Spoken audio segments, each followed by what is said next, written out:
Dá um toquinho aí em alguém que está em volta de você e senta.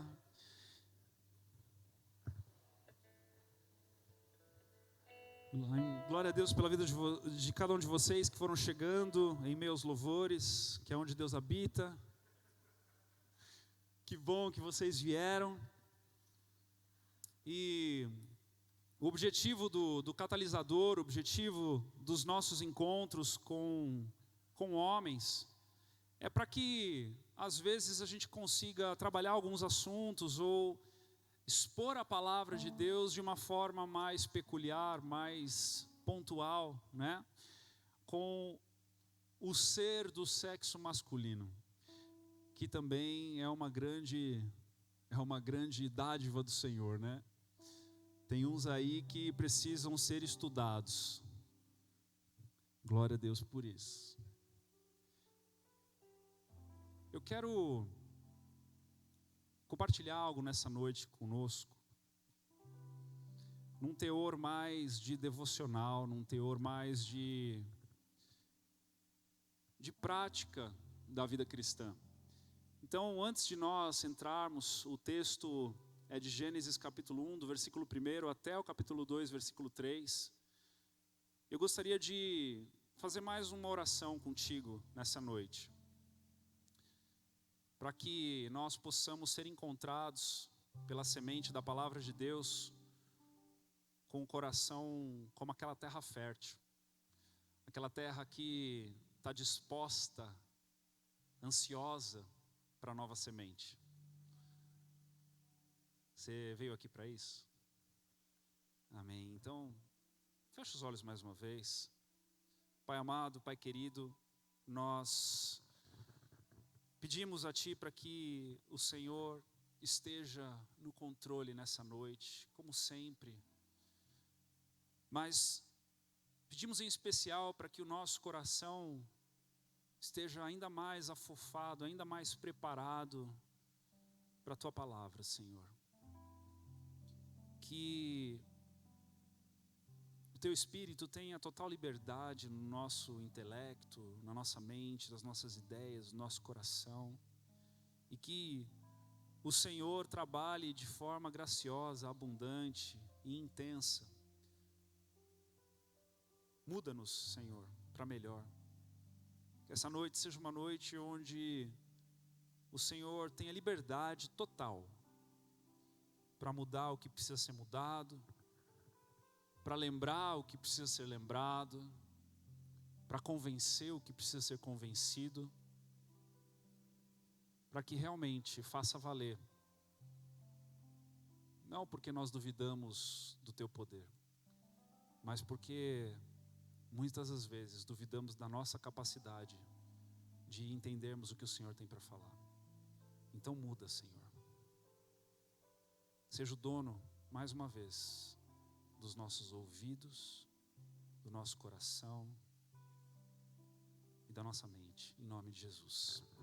Amém. Essa narrativa da criação, muito conhecida, os primeiros textos de Gênesis, onde muito provavelmente o autor foi Moisés. Essa narrativa, ela tem muitas verdades, muito conteúdo, muitos pontos de interrogação. Mas esses dias atrás eu estava lendo de novo e o que me veio em mente foram algumas revelações no que diz respeito à prática e a forma com que Deus conduziu essa criação. E amados, como a palavra ela é totalmente, inteiramente apta para nos ensinar, para nos admoestar, para nos instruir, então nós podemos e devemos ter a liberdade de lermos ela, buscando conhecer a Deus na profundidade que é possível, que o Espírito revela, né? os lugares inescrutáveis, as profundezas de Deus, e quando nós vamos lendo e entendendo mais a palavra, nós também trazemos para a verdade da nossa vida, da nossa prática, do nosso dia a dia. E o que eu quero compartilhar conosco nessa noite é justamente dessa maneira. Pois bem, no princípio, criou Deus o céu e a terra. A terra, porém, estava sem forma e vazia. Havia trevas sobre a face do abismo e o Espírito de Deus pairava sobre as águas. Aqui nós encontramos um contraste entre o caos do abismo, o caos das trevas e a glória do Espírito de Deus pairando sobre as águas, pairando sobre o caos. Ainda que tudo estava disforme, a glória e a presença do Senhor estava presente, ou seja, era a garantia de que as coisas iriam entrar no eixo. Era a garantia de que as coisas iriam se dar no momento certo e da forma certa. E essa mesma garantia temos eu e você quando nós permitimos o Espírito Santo falar ao nosso coração. Quando nós permitimos o Espírito Santo moldar a nossa vida, quando nós permitimos Deus tocar as áreas da nossa vida das quais às vezes a gente não consegue encontrar esperança nenhuma. Mas a garantia é de que se um dia aceitamos Jesus como Senhor e Salvador, esse Espírito que agora habita em nós, está pairando com a sua gloriosa presença no meio do caos do nosso coração. E em algum momento algo extraordinário irá acontecer.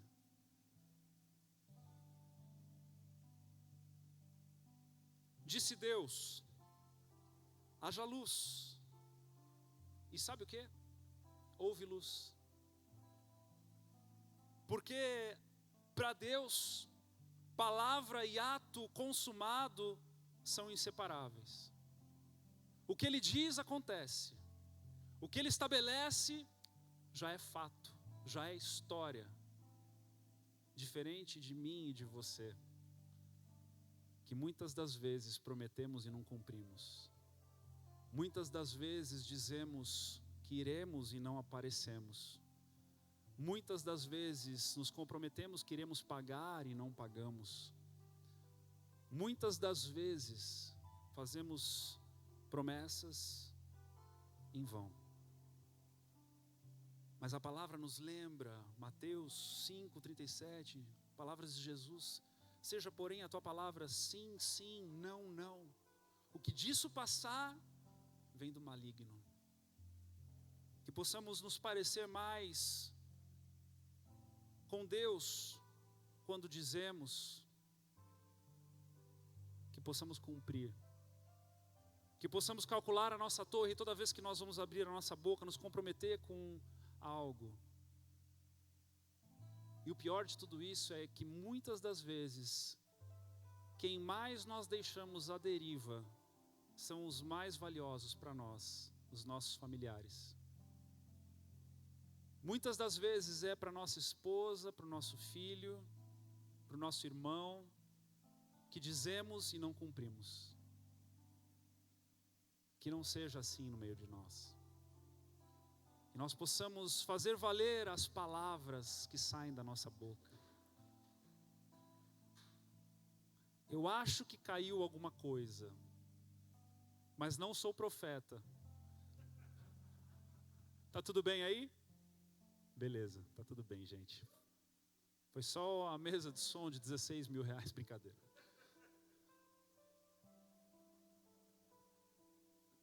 Que nós possamos fazer valer o nosso sim e o nosso não, amados. Que nós possamos fazer valer aquilo que sai da nossa boca, nos comprometendo e cumprindo. Amém? Disse Deus, haja luz, e houve luz. E viu Deus que a luz era boa e fez separação entre a luz e as trevas. Imediatamente o Senhor faz questão de virar as costas para as trevas, para deixar claro que tudo aquilo que Ele haveria de fazer, tudo aquilo que Ele haveria de estabelecer, seria na luz. distinguindo o certo do errado, o bom do ruim, o bem do mal, desde o início. Que a nossa vida também seja assim, porque somos filhos da luz, somos luz do mundo, e nós então andamos na luz. Que eu e você saibamos fazer separação de uma vez por todas daquilo que é trevas, para vivermos aquilo que é luz.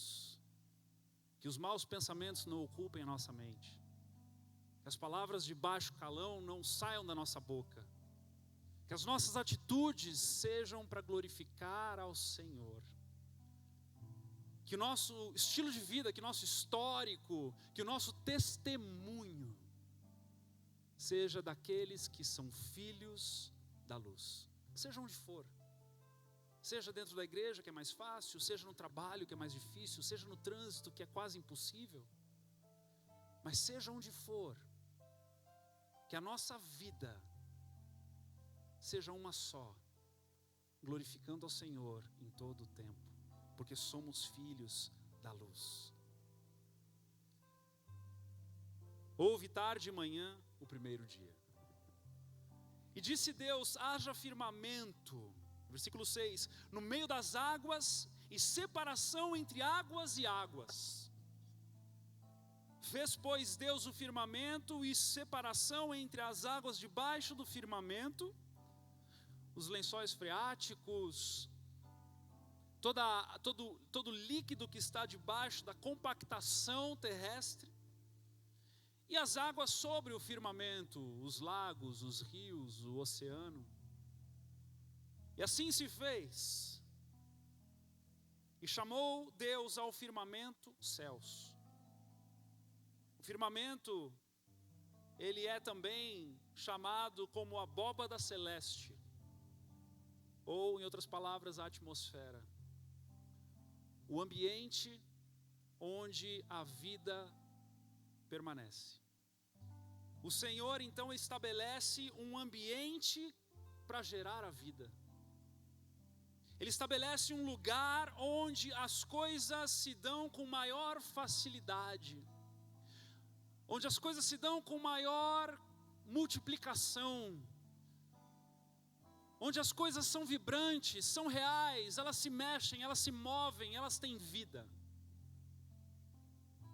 Que eu e você possamos receber isso como inspiração para a nossa vida, e também sermos aqueles que geram vida, que mudam atmosferas em lugares, seja no lar, seja no trabalho, seja na política, seja na justiça, seja na saúde, seja na igreja, nos relacionamentos, onde for, que eu e você, por onde nós pisarmos, com quem nós nos relacionarmos, com a profissão que nós escolhermos, que eu e você sejamos aqueles que são portadores da vida que Deus dá, dessa dádiva do Senhor, e onde nós entramos, a atmosfera começa a ser mudada. Por quê? Porque nós carregamos elementos celestiais dentro de nós. O Espírito Santo habita em você. Então, o Senhor é capaz de te usar para mudar o ambiente onde você está. Você sabia disso?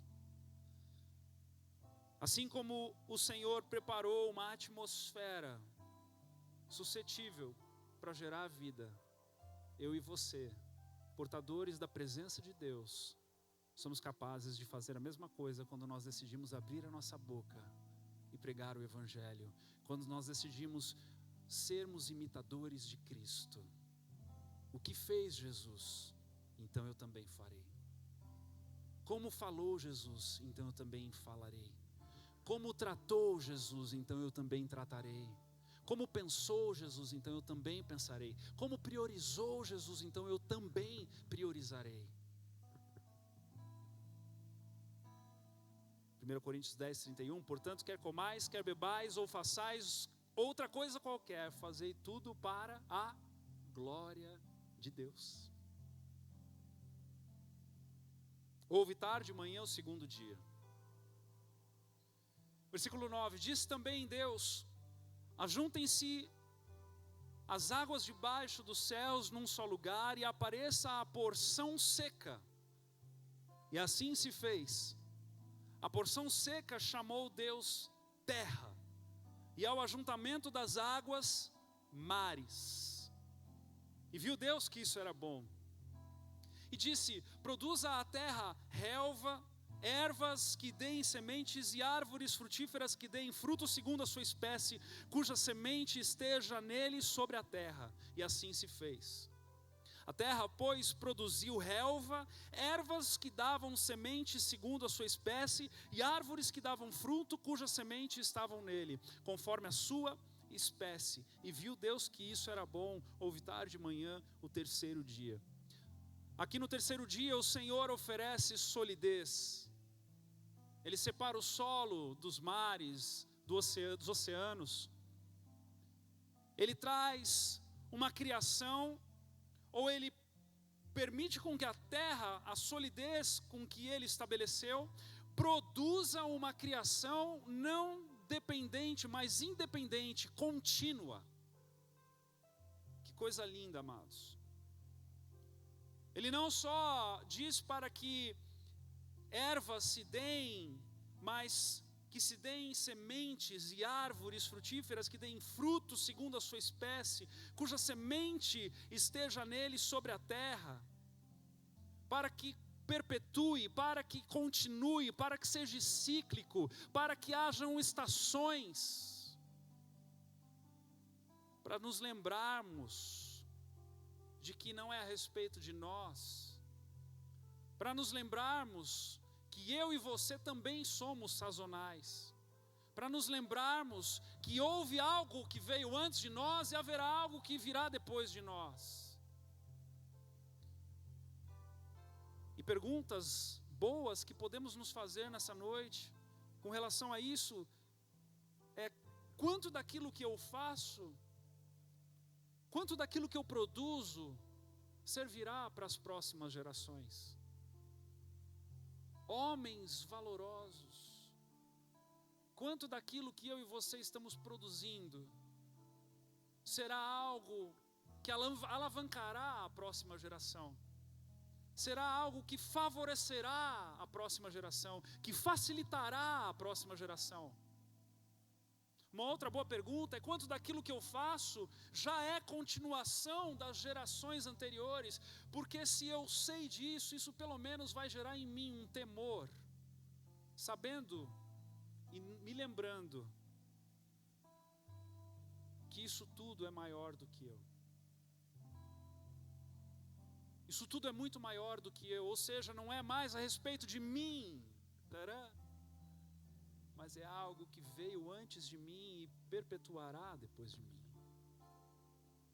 A história, deixa eu te contar um segredo, ela é de Deus. Ela não é minha, ela não é tua, ela é de Deus. Ela é de Deus. E essas perguntas nos ajudam a nos tirar do trono, nos ajuda a nos desprendermos de nós mesmos, nos ajuda a olharmos com honra para os mais velhos, nos ajuda a darmos valor àqueles que pagaram o preço antes de nós, e nos ajuda a olhar com responsabilidade para o futuro, nos lembrando que não é só aqui e agora e até eu morrer, mas o que é que vai ficar melhor do que estava, porque eu melhorei, porque eu trabalhei em cima, porque eu facilitei.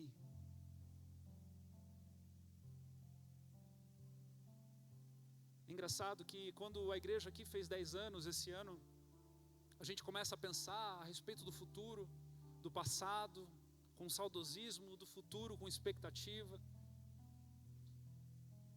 E começando a pensar, alguém veio conversar comigo sobre isso, e eu disse: olha, eu não sei se nós vamos chegar a ser uma igreja que vai impactar de fato essa cidade, uma igreja de 5.000, 7.000 membros.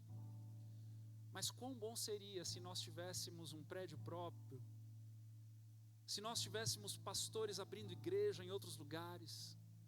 mais missionários enviados para outros cantos da terra. Pessoas engajadas, comprometidas, colocaram a mão no arado e não olharam para trás, para que quando chegar a próxima geração, a gente possa entregar o bastão dizendo: olha, agora voa. Você já pensou a respeito disso na tua profissão, na tua vocação, no teu trabalho? O que de fato pode acontecer se você começar a pensar naquilo que você tem feito num futuro ainda mais distante? Sabe, amados, nós fomos concebidos por Deus como exploradores, né? Todo mundo aqui gosta de um canivete, gosta de equipamento de camping, gosta de uma boa, né, espingarda de caça, gosta de pensar em ir para o mato com uma boa barraca. O Senhor nos fez assim. Mas nós precisamos nos lembrar que nós não somos super-heróis, que o nosso Deus é o dono de todas as coisas e é Ele quem deve governar o nosso coração e a nossa vida. Precisamos nos lembrar que se fizermos dele Senhor e Salvador, Ele deve ser Senhor e Salvador. E não é mais a respeito de nós. Nunca foi a respeito de nós. Porque mesmo antes de nós conhecermos a Jesus, era a respeito do pecado, era a respeito da morte, era a respeito da prisão, era a respeito da prática pecaminosa. Porque a nossa identidade não está no pecado. O Senhor não nos roubou a identidade, na verdade Ele nos entregou a identidade quando nós nos entregamos para Ele. Porque a nossa identidade é celestial, porque foi Ele que teceu cada um de nós no ventre da nossa mãe. Versículo 14, disse também Deus: haja luzeiros no firmamento dos céus para fazerem separação entre o dia e a noite, sejam eles para sinais, para estações, para dias e anos. Sejam para luzeiros no firmamento dos céus, para iluminar a terra. E assim se fez. Fez Deus os dois grandes luzeiros, o maior para governar o dia, o menor para governar a noite. E fez também as estrelas. E os colocou no firmamento dos céus para iluminarem a terra, para governarem o dia e a noite, e fazerem separação entre a luz e as trevas. E viu Deus que isso era bom. Houve tarde e manhã, o quarto dia.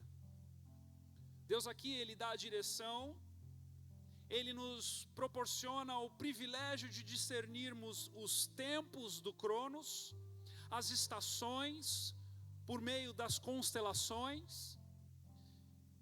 E, amados, nós precisamos entender isso, porque foi algo estrondoso. Se há algo na criação do Senhor, além de nós, imagem e semelhança do Senhor, que é estrondoso e é até hoje de tirar o fôlego de qualquer um de nós, é o universo. E se pararmos para pensar que o universo, que muitos por aí chamam de um lugar infinito, e nós sabemos que não é, porque o único infinito é o nosso Deus, que o universo é ainda a fonte das maiores pesquisas, dos maiores cientistas, dos maiores equipamentos tecnológicos, foram criados, preste atenção no que eu vou lhe dizer, foram criados para dar para nós noção do tempo, é porque o tempo é algo primordial na nossa vida. Nós precisamos entender o valor do tempo. Nós precisamos entender que como eu vou conduzir a minha agenda, eu vou determinar se o propósito de Deus através da minha vida vai ou não ser estabelecido. Eu vou determinar aquilo que eu digo que é prioridade. Eu vou determinar aquilo que o meu coração clama e anseia por prioridade. Porque essa responsabilidade, ela é minha e de mais ninguém.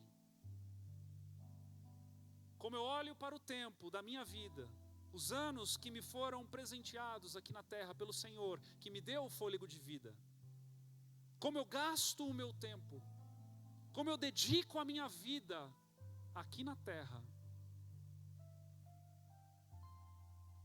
vai ser a maior adoração que eu vou cantar, Agora, para quem eu estou cantando essa adoração? Onde vai constatar isso? Muito provavelmente vai estar lá na minha agenda. O tempo, ele serve para ser dominado pelo propósito, antes que o propósito seja engolido pela falta de tempo. O tempo, ele deve ser dominado pelo propósito, antes que o propósito seja engolido pela falta de tempo. Ah, pastor, mas eu trabalho muito. Você trabalha muito porque você quer. Não, não é não. A minha empresa, a empresa que eu trabalho, me manda trabalhar 12 horas. Ué, muda de empresa.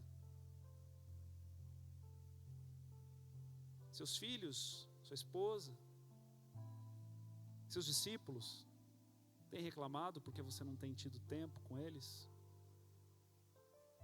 Tem alguma coisa errada.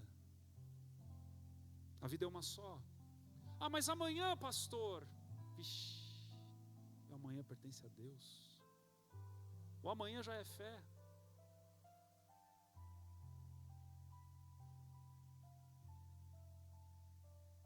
Há um episódio na palavra de Deus de tirar o fôlego, quando Josué está lutando contra os amorreus, lá em Josué 10, de 12 a 14, onde o texto diz assim: então Josué falou ao Senhor no dia em que o Senhor entregou os amorreus nas mãos dos filhos de Israel, e disse na presença dos israelitas: Sol, detenha-te em Gibeão, e tu, lua, no vale de Aijalon. E o sol se deteve, e a lua parou, até que o povo se vingou de seus inimigos. Não está isso escrito no livro dos justos? O sol, pois, se deteve no meio do céu, e não se apressou a pôr-se, quase um dia inteiro. Não houve dia semelhante a este, nem antes e nem depois dele, tendo o Senhor assim atendido a voz de um homem. Porque o Senhor pelejava por Israel. Quando nós lutamos as lutas do Senhor, a nossa agenda é dele. Quando nós decidimos lutar aquilo que Ele nos convoca para lutar, seja na tua profissão, seja em um projeto de evangelismo, seja o que for, que Deus colocar no teu coração, e você estiver convicto de que o Senhor é contigo, o tempo estará do seu lado. Agora, se você estiver desdenhando do tempo, e deixando a vida passar de qualquer jeito, meu irmão,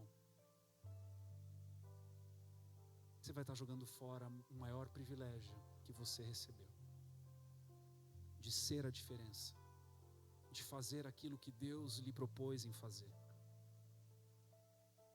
Eu creio de todo o meu coração que todo cristão tem que ter convicção naquilo que ele faz de segunda a sexta. Não consigo encontrar na palavra de Deus uma explicação para um cristão que trabalha somente para ganhar dinheiro. Porque se um cristão trabalha somente para ganhar dinheiro, ele está servindo a Mamon. Ele não está servindo ao seu propósito. Se o Senhor te deu uma profissão, meu irmão querido, é para você ser sal, é para você ser luz, é para você ser relevante, é para você fazer a diferença, é para você pregar o evangelho, é para você mudar o ambiente daquele lugar, é para você ser relevante, ser alguém que marcará aquele lugar, marcará aquelas pessoas, marcará aquela história. Cuidado para não pensar que você está trabalhando só para o teu sustento, porque estes são os escravos de Mamon. E a tua paga não é o dinheiro. A tua paga é o legado celestial. A tua paga são as pessoas aceitando a Jesus como Senhor e Salvador. A tua paga são os discípulos que você vai fazendo no caminho. A tua paga é o prazer, é o deleite de servir ao Senhor quando você abre a tua boca, quando você manuseia as ferramentas, quando você faz o que você fizer. Porque a comissão é ir de fazer discípulos, não é ir de ganhar dinheiro.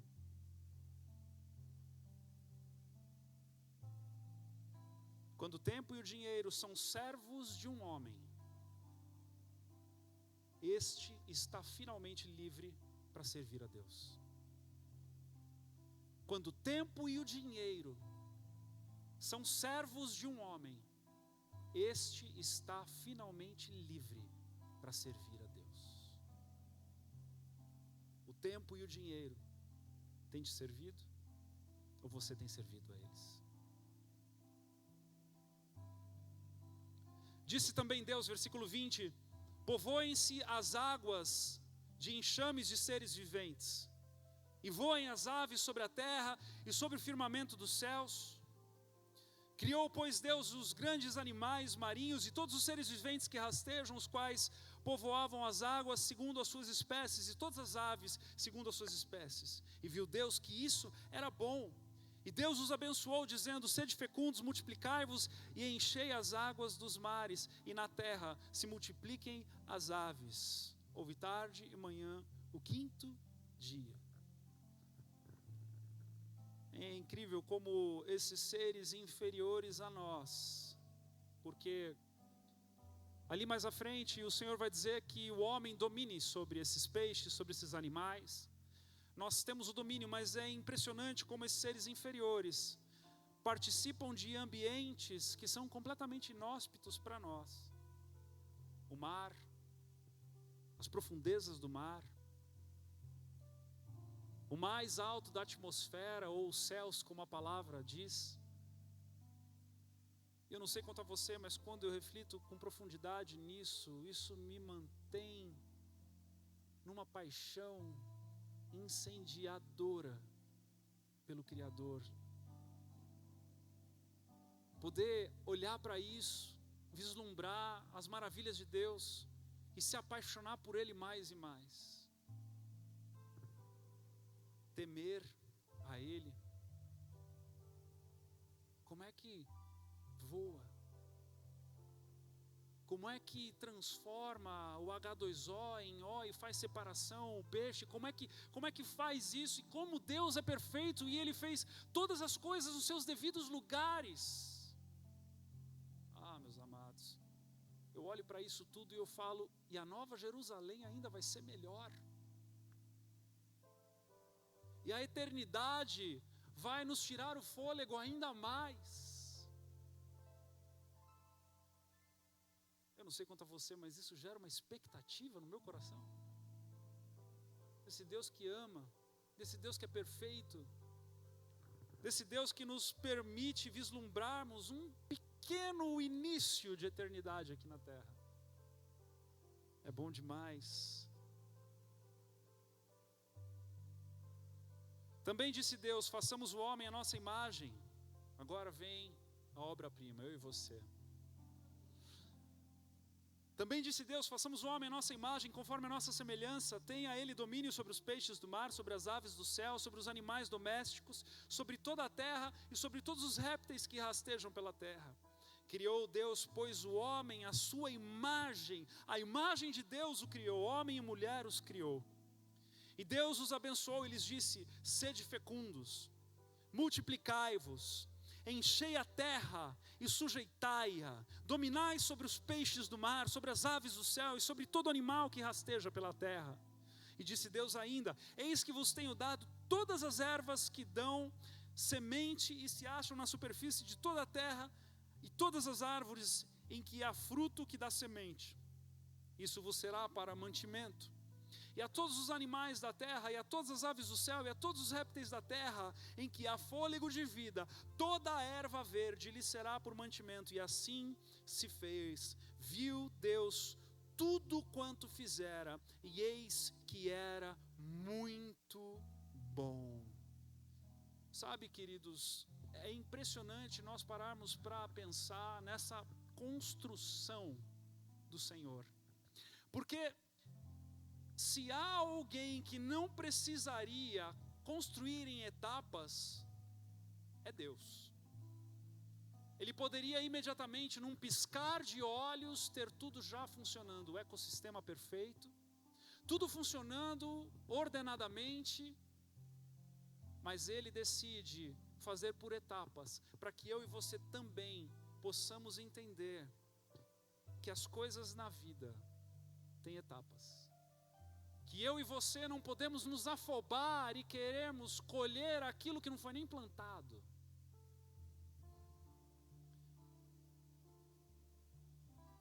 E hoje nós vemos jovens que deviam estar trabalhando, plantando, estão passeando.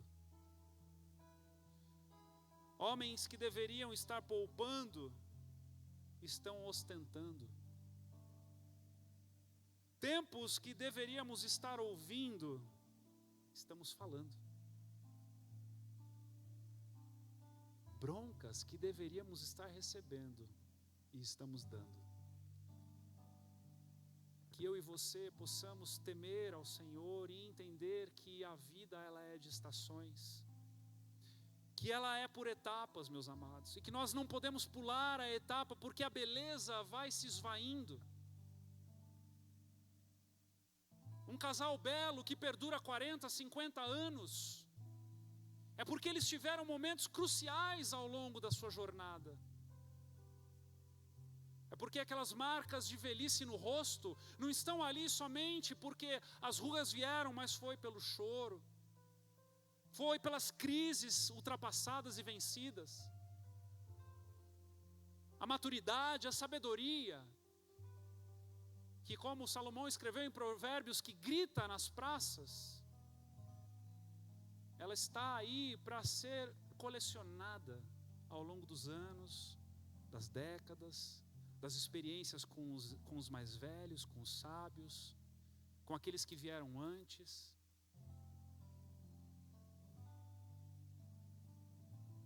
Meus irmãos queridos, uma das minhas maiores orações que eu faço para mim mesmo é de poder envelhecer amadurecendo, porque não tem nada mais triste do que envelhecer tolo, envelhecer emburrecido, envelhecer e não valorizar as experiências boas e ruins.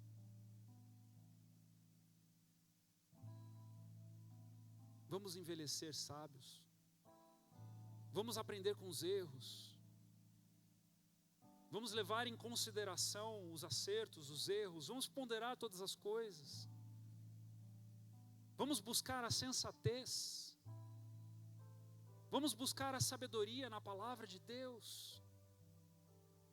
Deus não precisava de maneira alguma construir as coisas por etapas, meus amados. Mas Ele faz questão de nos ensinar que elas são importantes. Ele faz questão de nos ensinar de que não tem como criar peixe se não tem mar.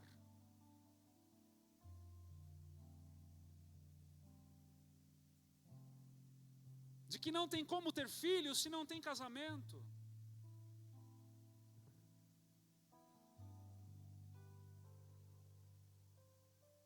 De que não tem como estender a mão se estiver endividado.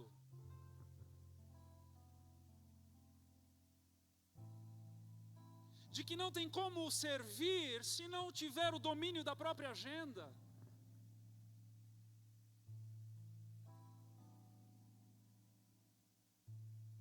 De que não tem como ser pai se ainda não se aprendeu a ser filho.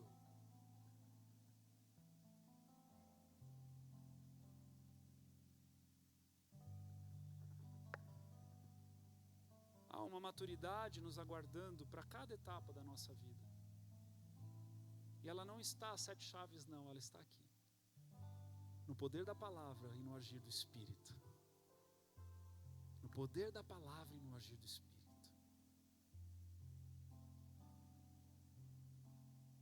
Ah, se nós nos amarmos, se nós testemunharmos coisas nobres e valorosas, saberão que somos filhos de Deus.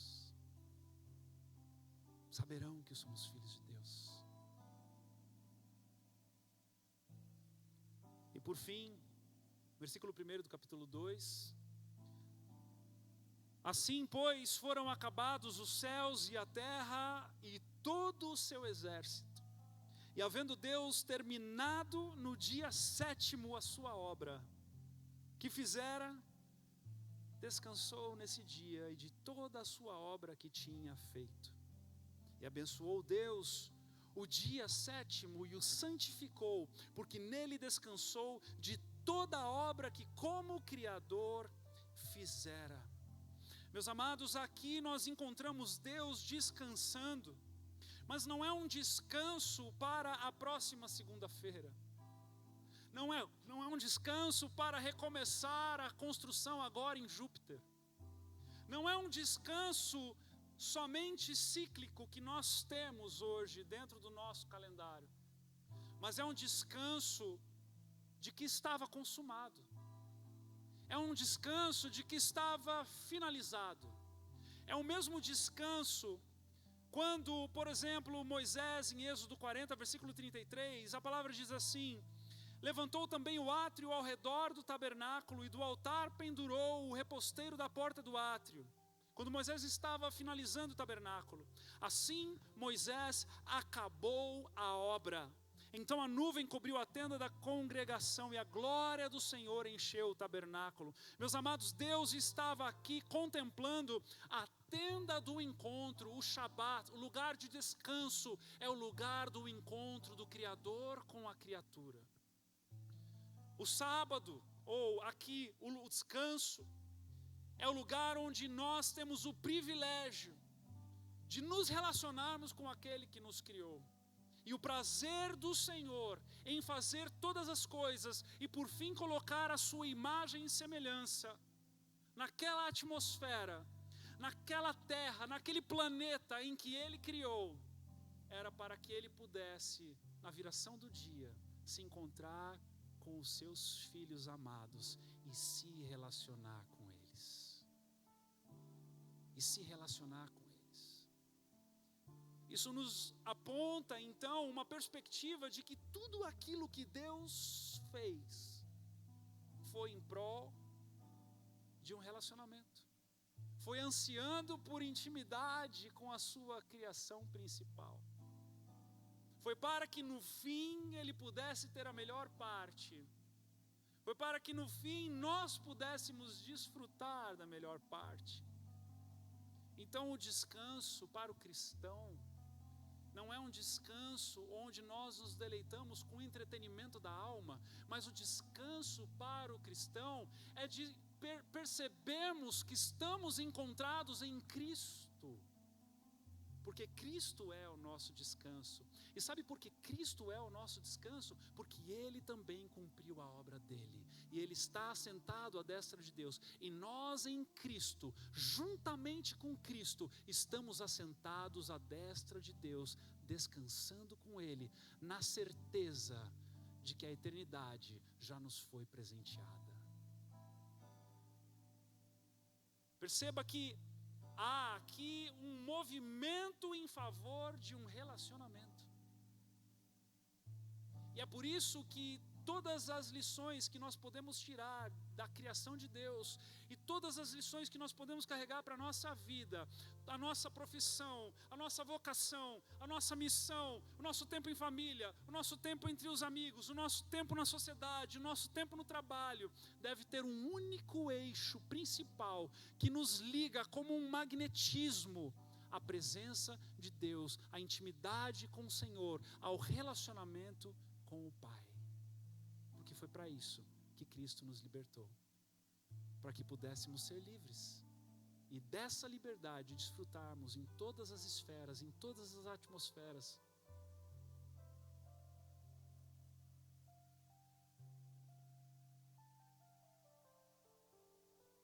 Que eu e você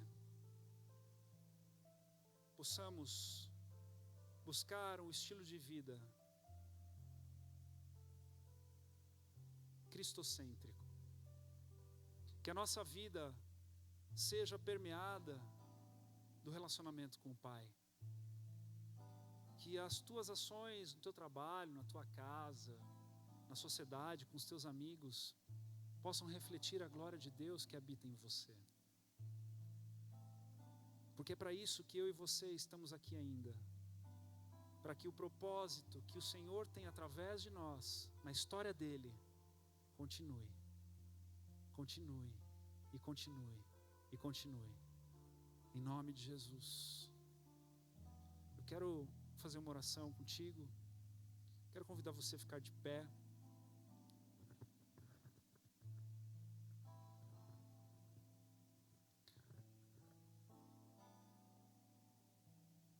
Talvez você tenha vindo aqui a convite de alguém.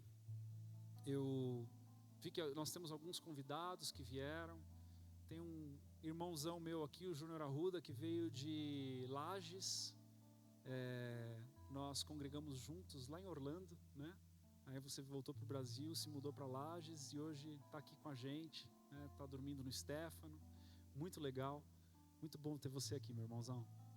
E temos outros irmãos aí também que estão conosco, vieram a convite de amigos.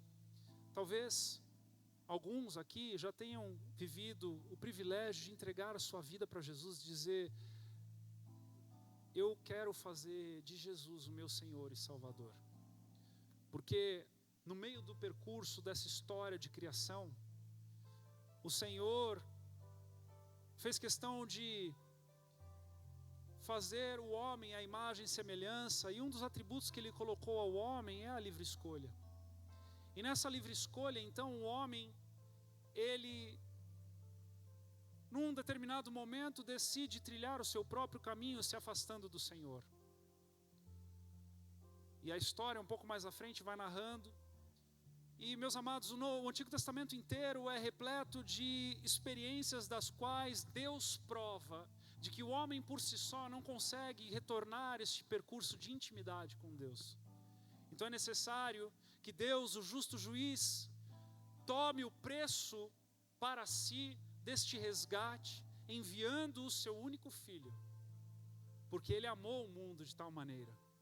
E aí ele envia o seu único filho para morrer na cruz, pagando o preço de todo aquele que já nasceu pecador por conta da escolha de um lá no começo.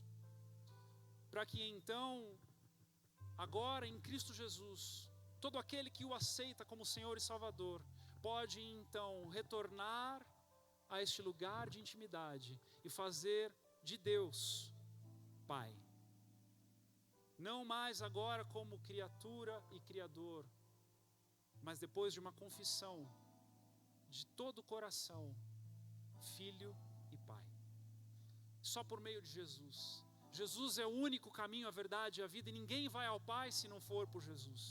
Agora, se nós confessarmos com a nossa boca e cremos de todo o nosso coração de que Ele é o Senhor, de que Jesus é o Filho de Deus, de que Ele é o único caminho, a palavra nos garante que nós seremos salvos por meio da fé. Por que fé? Porque seremos salvos no dia da nossa morte, ou no momento do juízo, onde Jesus olhará para aqueles que estão lavados e remidos com o sangue dele e dirá: esses estão absolvidos, esses são meus, esses me aceitaram como Senhor e Salvador. Um antigo pastor meu dizia: não é nada tão importante a não ser uma questão de vida ou morte. Por que é uma questão de vida ou morte? É uma questão de vida ou morte eterna. A tua vida é muito além de 120 anos. Os prazeres desse mundo que o dinheiro compra, tenta nos enganar todos os dias, de que o prazer é aqui, de que a missão é aqui, somente aqui, vai morrer aqui, acabou aqui. Mas deixa eu te dizer algo, qualquer uma dessas coisas, a traça vai corroer, a ferrugem, a traça vão corroer, vão destruir, e não vai sobrar nada. E a minha pergunta para você é: quais são os teus planos para daqui 300 anos? Como assim 300 anos, pastor? Nós todos somos seres eternos. Uns para a glória, outros para a perdição. E a oferta nessa noite, para você que talvez não tenha feito uma oração dessa, entregando a tua vida para Jesus, é essa: entregue os seus caminhos para o Senhor. Entregue os seus caminhos para o Senhor. Desista de você mesmo. Desista das suas ideias. Ah, pastor, eu acredito em religião. Todos os caminhos levam a Deus. Deus é maior. Deus é Pai. Sabe, amados, tem umas frases que, Deus me perdoe, mas eita, frasezinhas maravilhosas, né? A palavra nos aponta o caminho. Não há outro além da palavra de Deus. Jesus é o único caminho. A tua fé alienada do Filho não serve de nada. A tua fé alienada da verdade da palavra de Deus, ela não serve para nada. Talvez a tua fé seja tradição. Ah, porque meu avô era isso, meu pai é isso, eu vou morrer isso. Cuidado. Todo aquele que nele crê será salvo. Qual é a evidência de que eu criei? Porque eu quero amá-lo, eu quero conhecê-lo, eu quero me entregar a ele. Não é somente uma frase, eu acredito em Jesus. Você acredita mesmo? Você o ama, você entende que ele te salvou? Porque se você entende que ele te salvou, você vai se dedicar a conhecê-lo, você vai se dedicar a amá-lo, você vai se dedicar a se entregar por ele. Se você é casado, você sabe do que eu estou falando.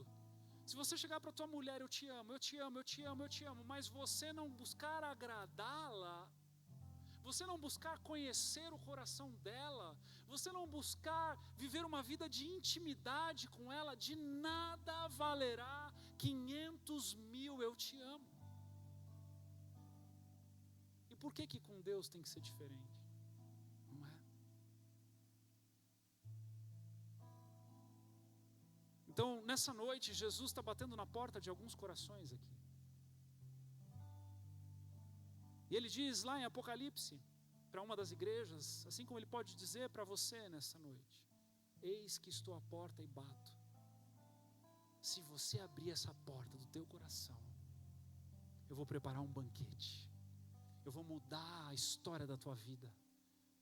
Eu vou revolucionar os teus conceitos. Eu vou mudar a tua vida emocional. Eu vou te encher de vida, de eternidade. Eu vou te encher de expectativa. Mas para isso é necessário confessá-lo. Para isso é necessário se arrepender.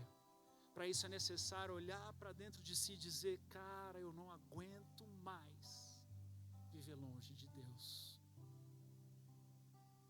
Porque tem que gerar esse desespero, para que haja morte interna, para que Ele possa viver em você. Se há alguém assim nessa noite, eu quero conduzir você a uma oração. Eu não vou nem pedir para você vir à frente, eu quero pedir só para que você levante a tua mão onde você estiver. Tem alguém aqui que gostaria de entregar a sua vida para Jesus? Só levante a mão aí onde você está, só para eu poder saber. Amém. Amém. Glória a Deus. Pode abaixar, obrigado. Amém. Glória a Deus. Mais alguém? Vamos orar todos juntos com esses nossos irmãos, queridos. Feche os seus olhos, vamos repetir essa oração então. Eu quero conduzir você a uma oração, entregando a tua vida para Jesus. Diga assim comigo: Senhor Jesus, nessa noite, eu me rendo à tua vontade. Eu confesso que por mim mesmo eu não quero ir mais. Perdoa os meus pecados, perdoa o meu coração, as minhas intenções, mas nessa noite eu te aceito como meu Salvador, como meu Senhor. Eu reconheço que Jesus é o caminho, a verdade e a vida. E tome conta então, Senhor, do meu coração, dos meus pensamentos e me ensina, me ajuda nessa nova jornada de fé. Eu me rendo em tua presença, em nome de Jesus, amém. Deixa eu orar agora por vocês. Então, Senhor, em nome de Jesus, nós oramos, Deus, em favor desses nossos irmãos que levantaram as mãos. Te agradecemos pela coragem e ousadia que eles tiveram, e te agradecemos pelas boas novas, que, Senhor, um dia nos resgatou assim como está, Senhor, nesse momento, fazendo efeito no coração deles. Pedimos para que o Teu Espírito, Senhor Deus, possa convencê-los de tudo aquilo que precisa ser convencido. Pedimos para que o Teu agir seja eficaz. Pedimos, Senhor Deus, para que o Senhor venha habitar e fazer morada em cada um desses corações, dando vida e vida abundante de eternidade em eternidade.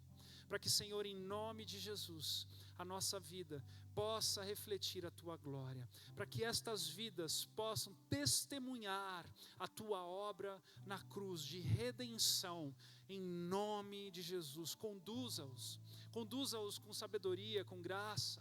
Senhor, aproxima os irmãos, amigos mais chegados que irmãos, para que possam conduzi-los, Senhor Deus, neste caminho de fé, para que possam levá-los, Pai, a estes pastos verdejantes, dando a eles, Pai, do leitinho, Senhor Deus, ao alimento sólido, dando, Senhor, a eles, Pai, do alimento da Tua palavra, consolidando, Senhor Deus, fortalecendo os fundamentos, os pilares da fé dos Teus filhos, Senhor Deus, para que nenhum vento de doutrina não os roube, Senhor Deus, da Tua centralidade no coração deles e na Tua palavra. Em nome de Jesus nós oramos e Te agradecemos por tudo o que o Senhor tem feito no nosso meio.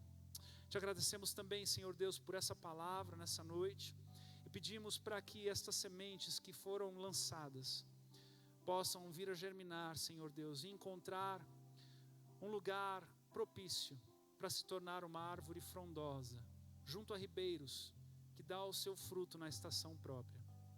Nós também Te apresentamos, Senhor Deus, o alimento que nós vamos comer agora. Obrigado, Deus, por quem descobriu a pizza, Senhor Deus, porque eu sei que quem inventou foi o Senhor. Alguém descobriu a Tua invenção, Senhor. Abençoa, Senhor Deus, os pizzaiolos, que mais e mais pizzarias sejam plantadas nessa cidade, não tanto quanto igrejas, Deus, em nome de Jesus. Mas, Senhor, nos dê esse tempo de comunhão, de intimidade uns com os outros, e nos dê, Senhor, o privilégio que o Senhor pagou o preço para que estivéssemos aqui juntos, em nome de Jesus, amém.